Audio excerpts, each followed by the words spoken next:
Hello skating fans, thanks a lot for tuning in to the third episode of the GSN News Show. With me as per usual, Mitch, Whitmore, and I, Viktor, Hald, Thorup. We're excited to give you the latest news of skating. There's been a lot of things going on here. There's some inline stuff. We had the second biggest marathon in inline skating last weekend, and coming up the Berlin Marathon. We also got some sad news about a potential ban of a skater, and we got the return of another one. So let's get to it. Okay, Vic, so tell us about the Duluth Marathon.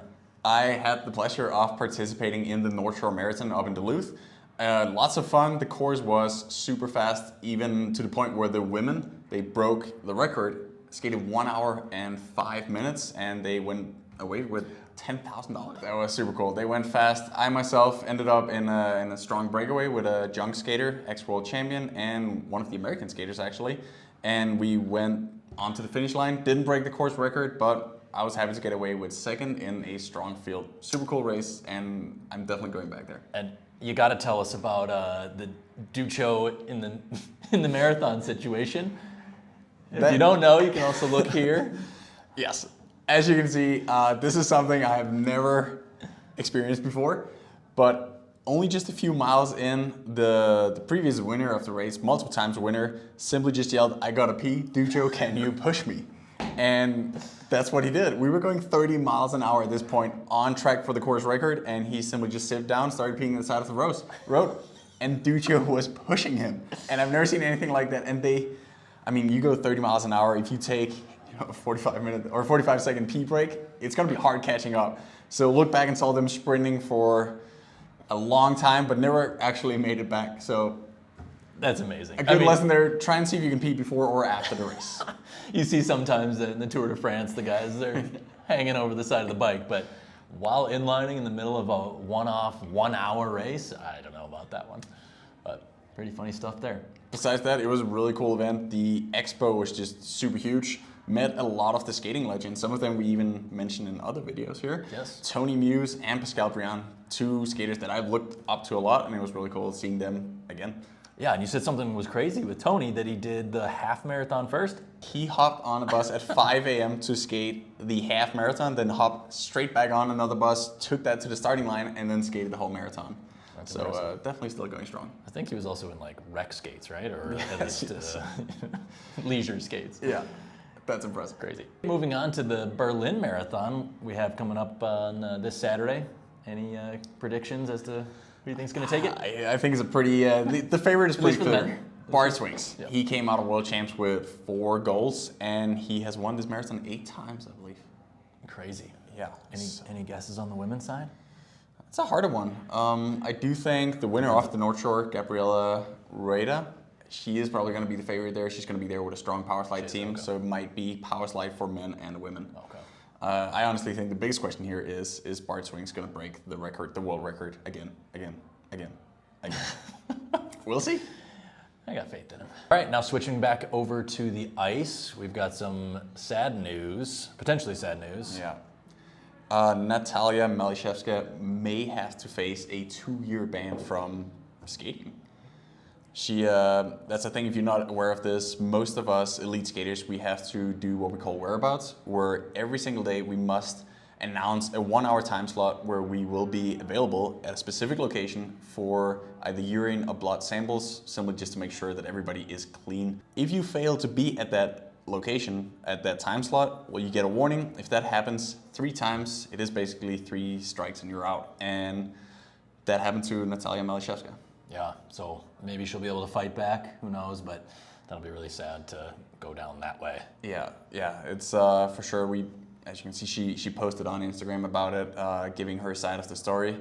And yeah, it's a tough topic, and she is arguably the best European sprinter there is in short track right now. So it'd be sad for the sport to not have her race for the next few years. Yeah, and actually kind of coming from the same situation, coming back from a ban, is Seok Kim. And we talked about him in the last episode, but he's actually racing now. So yeah. As we were wondering last time, what's going on with Seok? Well, he's back, he's racing. Didn't skate the fastest 1500 of his life, but at least it's good to see that he's back and racing, and yeah, hopefully he continues that progression. He was really one of the biggest talents ever seen as a junior. So Yeah, it would be a shame if that ban for, I believe he was driving a little too fast or a little too intoxicated at the wrong time. Who knows?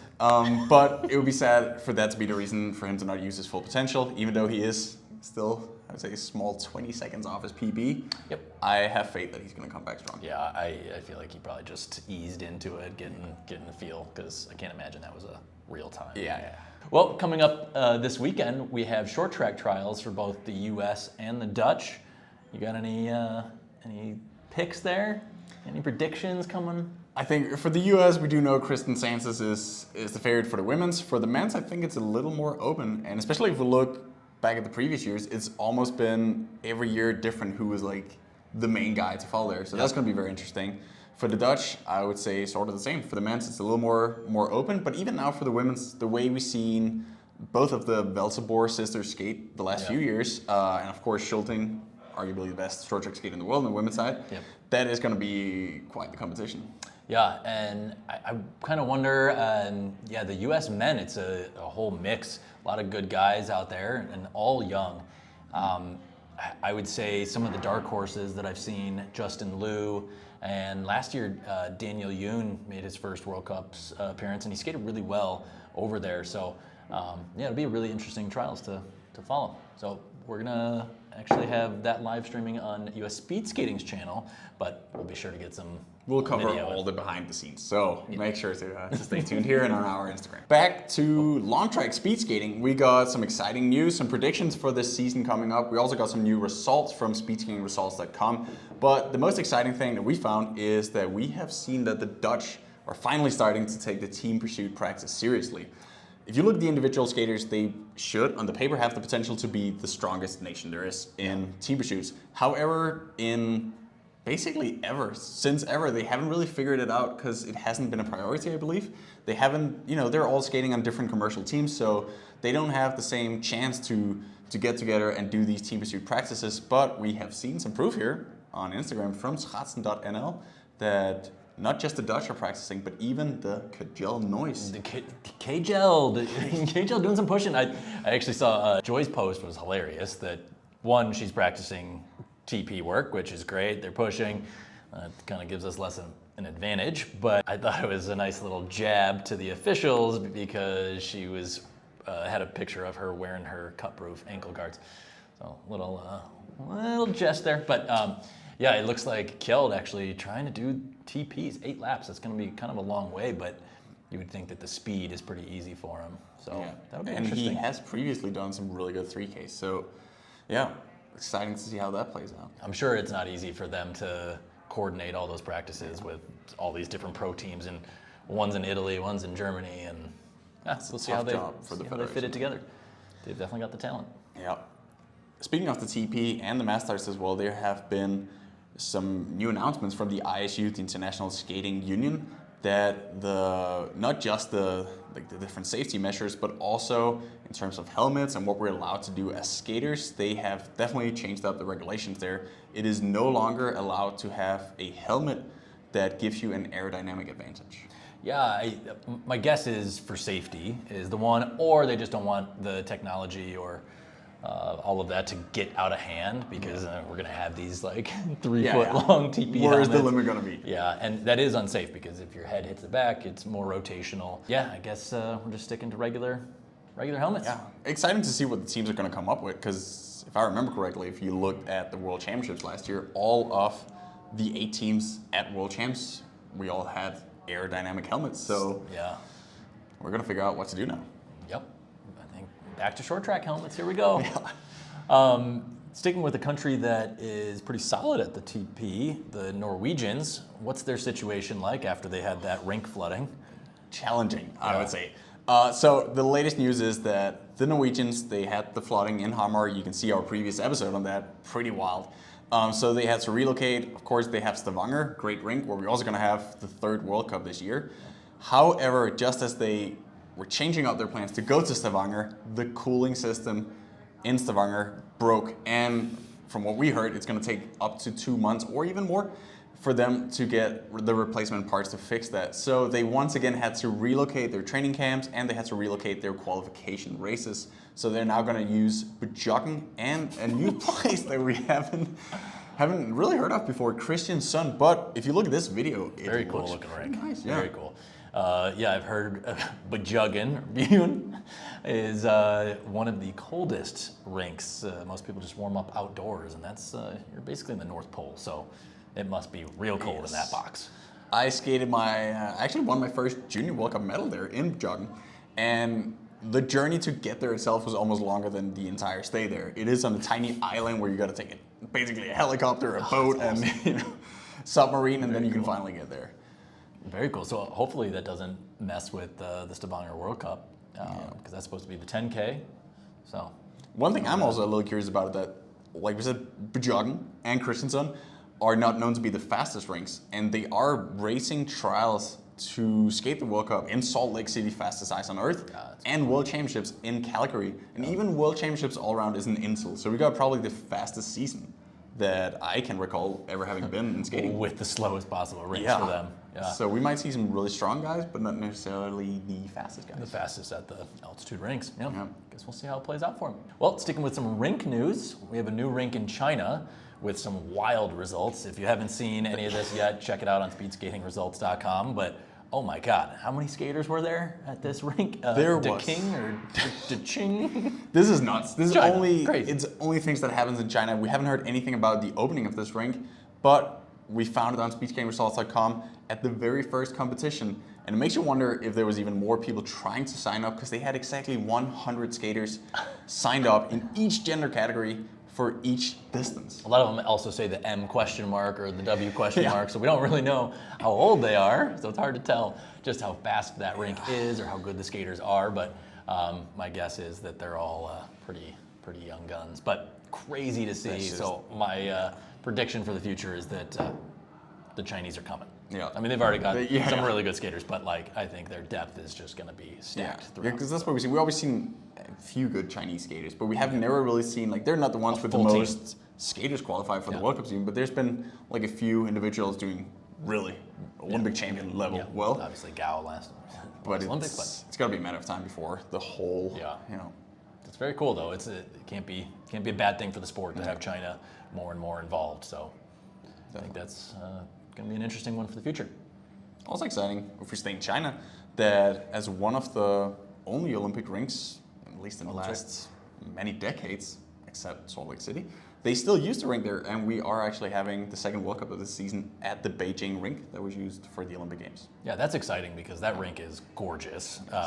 It's just sad that there weren't very many spectators in there, but it's a gorgeous rink and really cool that they're going to keep using it. I had really wished that Vancouver would have been carried on because that was a really cool looking rink as well. I mean, Sochi was also nice. For how much money that goes into this, for how awesome rinks they built for the Olympics, it's a shame that.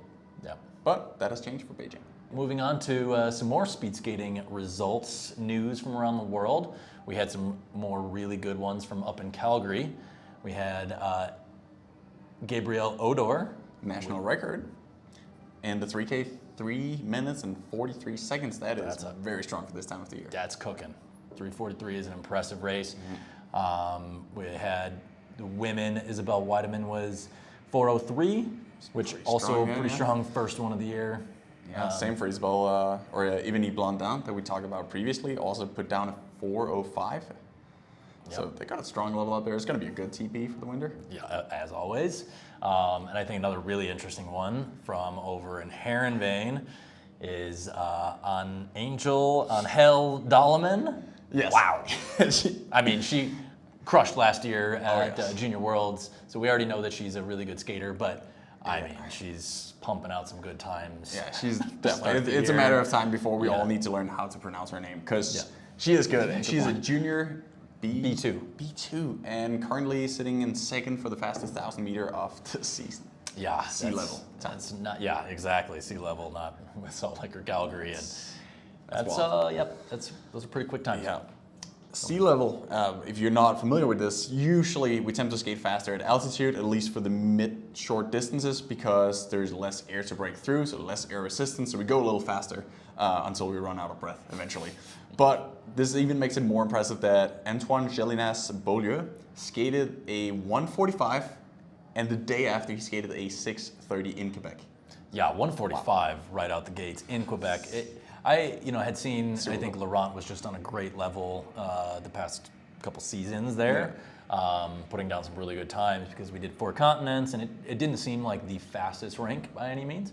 And so that just goes to show what, how impressive Laurent's times were that he was skating there. And now Antoine's 145 at this point in the year. I mean, that could be a podium time. Crazy at fast. a lot of rinks in a World Cup. I wouldn't be surprised at that World Cup if it's at least, top 5. Yeah. I think the times will be faster by the time we get to January when that World Cup is, but I think 145 is a scary good time for this point. So that's going to be a fun one to watch. Yeah. Up next is our trivia question of the week. So last week the question was, who is the holder of the women's Adels calendar? And the answer is Cindy Klassen. That is incredible. So Miho Takagi is really close to that. But the fact that Cindy Klassen, I think she stopped racing in 2006. So that's been a long time. Yes. And again, the Adels calendar is the Samalog of the 500, 1500, 3K, and 5K for the women. And you put all your times together, and that's just your personal best. Put them all together, and that's your overall best skater. And Cindy Klassen is still holding that thing. Crazy. Incredible. Even though all her times have been beaten by multiple skaters multiple times, there's never been anybody that good an all-around skater. Right. So, yeah. Cindy Klassen, number 1. So for our trivia question of next week, again, leave your answer in the comment section below. Our trivia question is, who is the winningest short tracker at World Championships? Who has the most World Championship medals in short track? I have no idea. No guess. Okay, well, that's good. We'll have to hear from you guys, though. Stumping the Vic. That's going to be our next segment. Okay. But moving on, we have a little highlight from a skater that we think is just crazy impressive. This is from Brooklyn McDougall. That is impressive. It has absolutely nothing to do with skating, but that's also why it's so impressive. Like, having the time, we know how much effort it takes to train to be she's an Olympian, and then being able to develop skills like this is just crazy. Look at that thing. This is my dog. Yeah, we're gonna leave This a is link. Tiberius. We're gonna leave a link below if you want to check out her Instagram page and see for yourself the work that she's done. But Crazy. damn beautiful, yeah. So if you guys have any special skills like this, or things that you're creating, let us know, and we'd love to show it on the channel because that's really cool. Yeah. Or just in general, we'd love to hear from you guys. If you got any comments, questions, or things that we didn't think of that you think should be in the next episode, you know where to type them. Yeah, the season is upon us. We're starting short track, long track competitions. So there's going to be a lot more news and interesting things coming up in the ice speed skating world now. Yeah. So Don't miss out on that. Subscribe, comment, share it with your friends, and we look forward to having you for the next episode. thanks for tuning in.